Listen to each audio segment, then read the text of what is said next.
మీరు పూర్తిగా వింటే దానిమ్మ రసం రోజు ఒక గ్లాస్ త్రాగటం వల్ల ఎన్ని లాభాలు ఉన్నాయో మీకు అర్థమవుతాయి.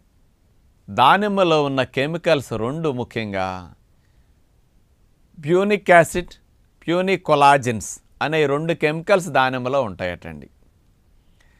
ఇందులో ప్యూనిక్ యాసిడ్ అనేది దేనికి పనికొస్తుందంటే, కొవ్వు పదార్థాలు మనకి కొవ్వు కణాల్లో నిలవ ఉంటాయి. అంటే తీసుకున్న ఆహారాలన్నీ ఎక్కువైనప్పుడు అవన్నీ కొవ్వుగా మారిపోతాయి. ఈ కొవ్వు అంతా వెళ్ళి ఎక్కడుంటుంది? కొవ్వు కణాల్లో నిలవ ఉంటుంది.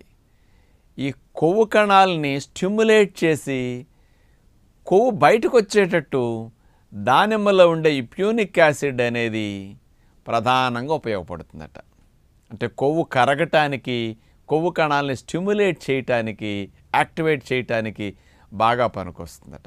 మామూలుగా 100 గ్రాముల దానిమ్మ రసములో నుండి తీసుకుంటే 60